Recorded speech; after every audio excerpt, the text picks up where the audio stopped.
Yep. How's it going, Coach? Good, good, good. So I wanted to catch you in between breaks or classes or whatever it is. I saw your fight. So quickly tell me about Stellar Fights. How did it come about and how was the event?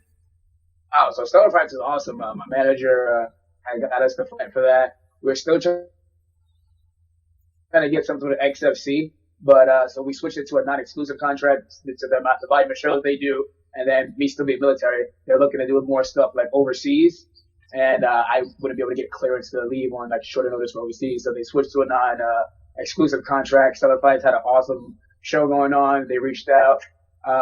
We accepted, opponent accepted, and they just put so much money into the show. I was like, golly, we did a press conference.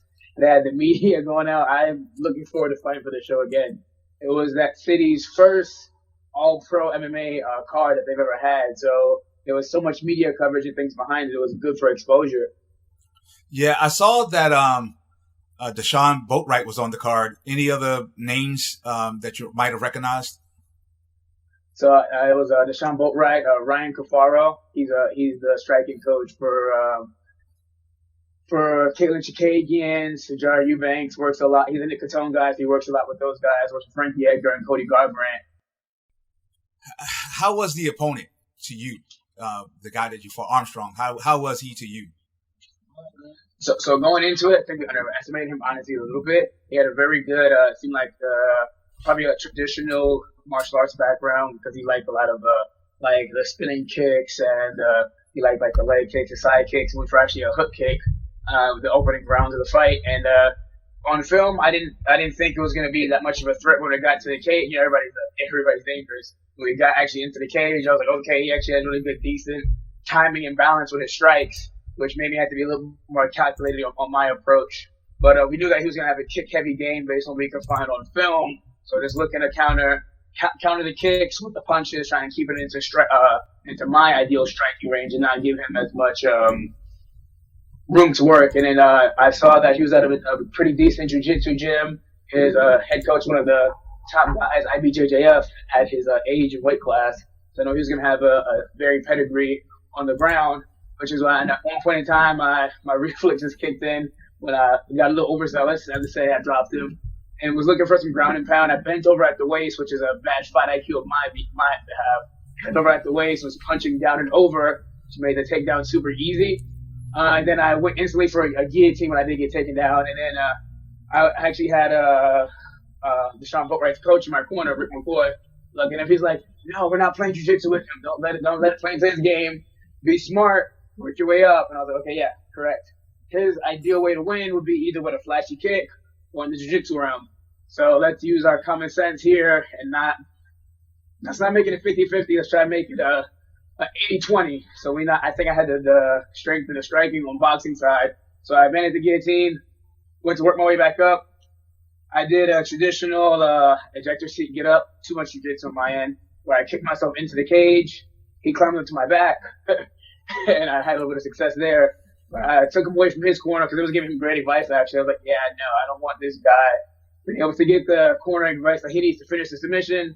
So I popped it up over my chin. I went to walk over towards my corner so I can get the advice that I need to win. Then I was able to shake him off the back, got up a few ground and pound strikes. And then my coach said, don't play on the ground, so let him up. We went to let him up. He couldn't get his balance about him. He was wobbled, fell over his knee, and actually blew his knee out, sad to say, when trying to, I think we call it the chicken dance. When someone gets rocked and they try to like walk over, he actually injured himself and get back up from there. Good. So you clarified all that. I'm glad you did because we were watching the video and we were like, yo, we're going to get on Ace about letting people get on his back, stop playing the jits game. It is MMA. So Rick said all the things that needed to be said. That's good. You heard it. Make sure you take it to heart.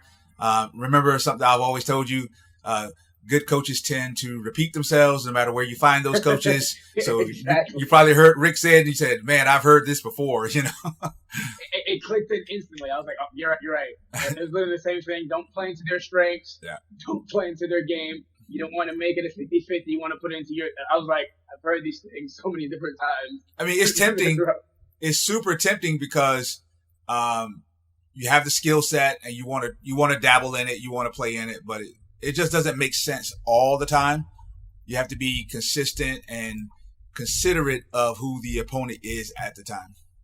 Exactly, and that was one of the. I was probably the more maturity on my end of that, because a younger Ace would have, as you've been in the corner with before, I want to beat the guy what he's best at, to have to say, and I've done that in fights in the past, and it's either we won because of athleticism or attributes, or just happened that my skill did beat their skill, but there was no need for it, So a little bit more mature me now. I was like, all right, you guys are right. I've heard this from 800 different gyms.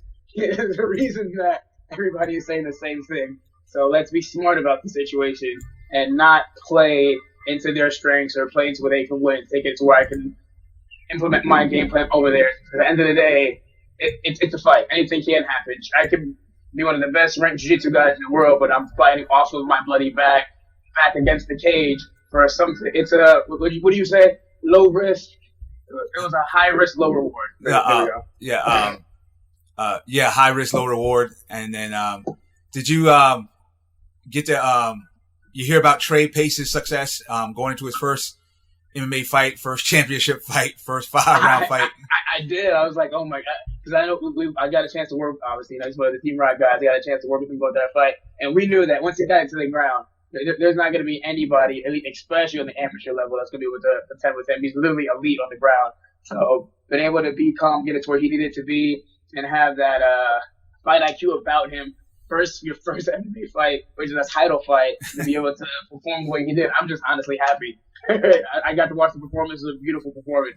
I love that that whole thing. And I had another question in mind, but it kind of escapes me right now. But I'm not going to hold you up too long because I know you got to get to the next position. What are you studying right now? So exercise science and sports medicine. So I actually finally get to graduate in May. Looking forward to that. It's actually a super. As I'm learning more and more, this is a very, very another one of the stressful camps. I had to say, it was midterms week for me, so I had about 7 midterms going on.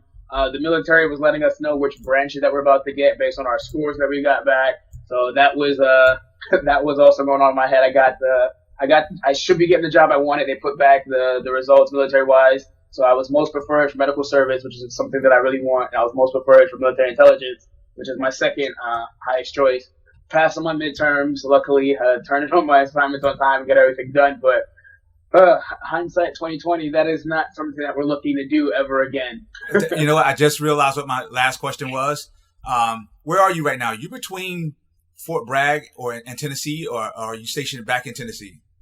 No, so I'm stationed back here, but since my daughter is she moved back with her mom, that was a whole nother status. I had that custody battle that was going on for the last fight camp, and it didn't go my way. So my daughter's back in Tennessee with her mother. So now I go back and forth every month trying to see my daughter, get some training in down there while I'm out there. And luckily, she moved back to a place where I'm really familiar with the teams down there, and I get to get a lot of work with those guys. I actually got a lot of teammates from that gym fight on the same night.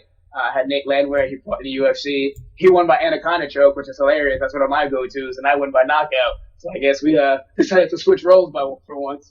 Hey, is Paris Artist down there with you guys? Yep, luckily, Paris is down there as well. I'm just honestly blessed to be able to go back and forth between such good camps and good areas that people that actually care and and take care of me. So just bounce back and forth between Team Rock out here and all the gyms here that let me stop by and train, the UATTP, the VR teams, and then go down to Tennessee where I got the Wild Side guys. I get to work with them. Got to stop by a training camp, which is Michael Chandler's gym, work with some of those guys, and just grow, honestly. The drive is nowhere near ideal. And trying to balance both, going back and forth is nowhere near ideal. And we're probably going to just look to work on growing for the time being. Life actually died down. So that's the blessing of midterms is that I got another few weeks before something else should pop up. But that was a lot. All right, Ace, I'm going to let you get back. Ace Hill, you still calling yourself the assassin? Yeah. That was something that they actually asked me about. It was like, where does that come from? So I had to explain. I was like, when I joined the Army, I have 4 little sisters. So one of my second thing I sisters, when I started fighting and I joined the Army, She was like, so you're fighting people, you're jumping out of planes, you're in the army, you're trying to go over work a special operations. She's like, you're trying to be an assassin or something. She's like, all right, here we go. We got Ace the Assassin. I was like, I like it. Still using it. All right, you had the Mad Coach and you had Ace Hill the Assassin. We out, buddy. All right, see you later, Coach. Thank you. Later.